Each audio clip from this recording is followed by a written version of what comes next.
예, 반갑습니다. 선종욱 목사입니다. 제가 마스크를 벗고요. 성경 말씀 한 절만 읽겠습니다. 이사야 40장 1절의 말씀입니다. 이사야 40장 1절 제가 읽겠습니다. 너희의 하나님이 이르시되 너희는 위로하라, 내 백성을 위로하라. 아멘. 제가 시간을 절약하기 위해서 말을 하기보다는 준비한 원고를 읽겠습니다. 여러분 양해해 주시기 바랍니다. 우리는 지난 2년 동안 미중유의 사건을 겪었습니다. 코로나19로 인해서 전 세계가 교류를 멈추고 심지어 예배의 변형까지를 요구했습니다. 코로나19를 해석하는 사람들은 대부분 인류에게 뉴노멀, 새로운 표준이 필요하다는 의견을 제시했습니다. 그러나 뉴노멀의 내용을 주장하는 사람들마다 다 다릅니다. 과학의 영역, 통신의 영역, 관계의 영역, 만남의 영역 등 저마다 뉴노멀이라고 제시되는 내용들이 있습니다. 심지어 신앙과 목회에서조차도 뉴노멀이 제시되고 있습니다. 혼란의 시대를 겪다가 보면 뉴노멀이 필요하다는 사실에 누구나 공감합니다. 사실 뉴노멀이란 기존에 살아가는 방식이 위기와 혼란에 대응할 수 있는가에 대한 반성이고 나름의 대안을 세우는 작업입니다. 그러나 삶의 양태가 바뀐다고 해서 삶의 본질이 바뀌는 건 아닙니다. 신앙과 목회도 상황과 방식에 대한 대안을 제시할 수는 있지만 본질이 바뀌지는 않습니다. 그러므로 뉴노멀을 찾는다면 본질로 돌아가는 반성의 작업이 필요합니다. 코로나19로 우리는 예배의 변화를 경험했습니다. 변화라고 쓰지만 사실은 변질이라고 읽는 목회자들도 상당수 계십니다. 우리는 온라인 예배, 혹은 비대면 예배 이런 생소한 단어를 접해야 했습니다. 사람들이 만나서 교제하며 웃고 또 삶의 상황을 나누며 치유하는 시간이 부족해졌습니다. 같은 공간에서 만나는 일 자체가 바람직하지 않은 행동으로 인식되었습니다. 따라서 교회조차도 모임 금지라는 명분에 의해 예배로 모이지 못하게 됐습니다. 바이러스 차단을 막기 위해서 어쩔 수 없는 조치였다고 하지만 이해하기 어렵고 또 동의하기도 쉽지 않고 여러 가지 반대의 명분도 있습니다. 자, 이런 미중유의 사건을 겪고도 우리는 본질적으로 돌아가서 본질에 관련된 이야기는 늘 해야 합니다. 저는 오늘 복음적 설교를 위한 컨설팅에 대해서 이야기하려고 합니다. 복음이 무엇입니까? 우리는 복음에 대해서 말할 때 어휘만 말하는 경우가 많습니다. 좋은 소식이라고 말하기도 합니다. 그런데 실제로 복음이 뭐냐라고 질문하면 막상 대답하지 못하는 경우, 막상 시원하게 대답하지 못하는 경우도 있습니다. 복음의 내용이 분명해야 되고 복음의 핵심을 명확하게 설명하는 것이 우리의 목표이고 우리의 할 일입니다. 복음은 우리에게 생명이고 삶의 용기를 주는 말씀입니다. 복음은 하나님 나라 선포이고 하나님 말씀입니다. 즉 하나님께서 계신 것이 복음이고 하나님이 우리와 함께 하신다는 임마누엘이 곧 복음입니다. 아무리 우리가 어려워도 임마누엘의 하나님을 믿고 임마누엘 신앙을 갖고 있습니다. 임마누엘 신앙이 곧 복음입니다. 그래서 우리의 설교는 하나님께서 주시는 이 임마누엘의 신앙을 대언하는 행위입니다. 그러므로 설교자는 변하지 않는 본질이 내 설교 안에 담겨 있는지를 점검해 볼 수 있어야 됩니다. 예배는 복음이 선포되는 현장입니다. 복음적 설교가 선포되는 현장이 곧 복음적인 예배입니다. 시대의 조류를 따르거나 감성적인 터치를 주로 하는 예배보다는 하나님의 목적과 섭리가 분명하게 선포되고 마음속에 새겨지는 예배가 되어야 합니다. 복음적 예배는 예수님을 만나는 현장입니다. 복음적 설교는 예수님을 만나도록 안내하는 거룩한 사역입니다. 예수님을 만나면 예수님의 마음을 품고 예수님이 원하는 생활을 하게 됩니다. 즉 몸과 마음이 성결한 생활이 됩니다. 복음적 설교가 선포되는 복음적 예배는 성결을 훈련하는 현장입니다. 예배로 성결한 생활을 훈련하면 삶에서 성결이 표현됩니다. 단순히 무엇을 해서 세상에서 얻는 유익이나 또 교훈이나 도덕적인 강조가 설교의 내용이 아니라 하나님이 원하시는 성결이 설교에서 강조되어야 합니다. 즉 우리가 복음적 설교로 성결을 강조하려면 설교 내용 중에서 복음이 바르게 선포되었는지 점검해야 합니다.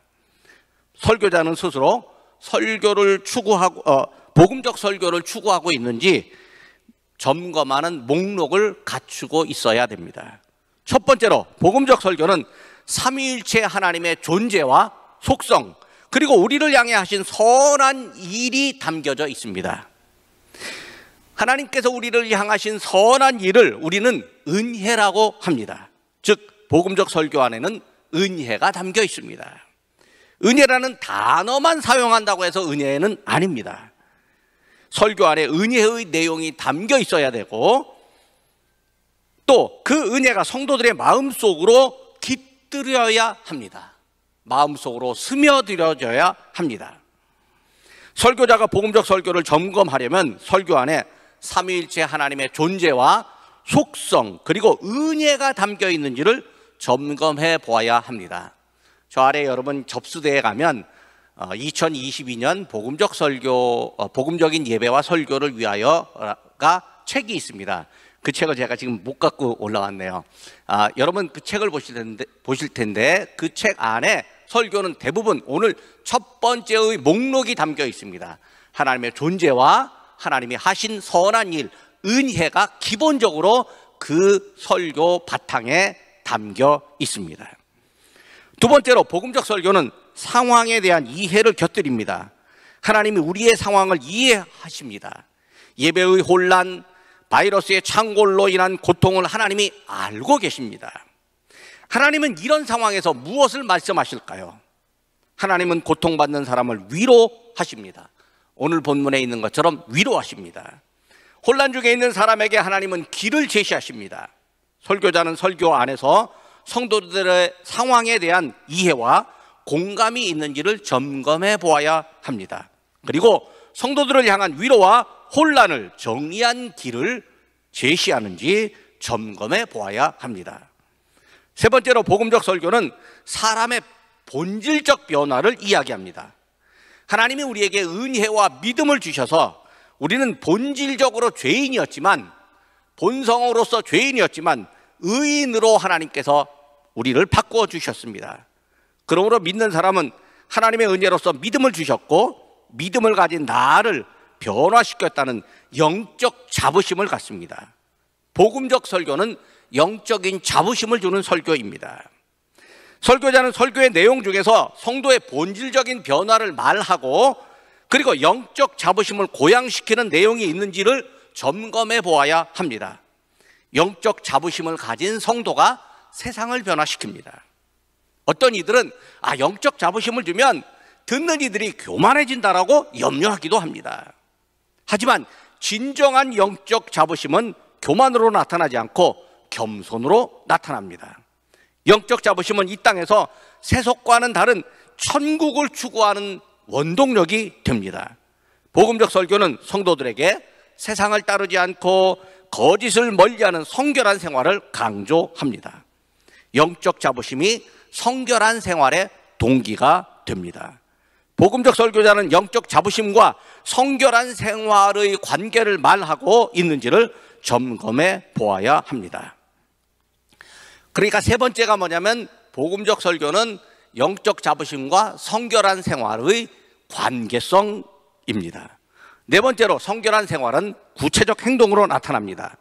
본질적 변화를 믿는 성도는 삶에서 말과 행동으로 하나님 나라를 추구하며 표현합니다. 복음적 설교자는 설교 중에서 영적 자부심과 선한 말, 선한 행동의 관계를 말할 수 있어야 합니다. 본인의 설교 중에서 성도의 구체적 말과 행동을 제시하고 있는지 점검해 볼 수 있어야 됩니다. 구체적 말과 행동을 제시하면 거부감을 갖는 사람들도 있을 겁니다. 그러나 영적 자부심을 가진 성도라면 구체적 말과 행동을 실천하고 순종하게 될 것입니다. 자, 이제 정리한다면 복음적 설교는 삼위일체 하나님의 속성과 은혜로부터 성도의 본질적 변화, 영적 자부심, 그리고 성결한 상황 이해, 성결한 생활, 바른 말과 행동으로 연결됩니다. 복음적 설교자는 이런 패턴을 한번 점검해 봅니다. 복음적 설교가 되는 요소가 전체적 패턴으로 보이지 않는다면 한두 가지 요소라도 있는지를 점검해 볼 수 있어야 됩니다. 가장 먼저 하나님의 존재와 속성, 하나님이 하신 일, 선한 일, 은혜를 가장 먼저 점검해 보아야 합니다. 그리고 가능한 한 전체적인 패턴으로 설교를 작성할 수 있어야 합니다. 처음엔 잘 안 되겠지만 점점 발전하게 될 것입니다. 발전 과정에서 하나님의 은혜를 경험합니다. 샘플이 어디 있습니까? 라고 질문하신다면 저 아래에 복음적인 예배와 설교 안에 샘플이 있습니다. 그 안에 설교가 기본적으로 55편이 있습니다. 1년 55주와 그리고 성탄절, 또 송구영신 예배, 교회 설립 예배에서 이렇게 55개가 있는데 55개 모두가 첫 번째 점검 원리인 삼위일체 하나님의 존재와 속성과 하신 선하신 은혜를 그 안에 담아 놓았습니다. 목회자 세미나에 참여한 모든 목회자, 설교자들에게 복음적 설교의 회복이 있기를 원합니다. 2022년 코로나 19라는 목회적 위기를 헤쳐나가는 목회자들에게 하나님의 지혜가 있기를 원합니다. 코로나19로 혼란과 고통을 겪는 성도들에게 하나님께서 말씀으로 위로하시기를 원합니다. 상황이 어렵고 뉴노멀이라고 제시되는 내용들이 혼돈스럽기는 하지만 복음적 예배와 설교의 본질을 추구하는 목회자들에게 하나님의 은혜가 임하기를 원합니다. 감사합니다.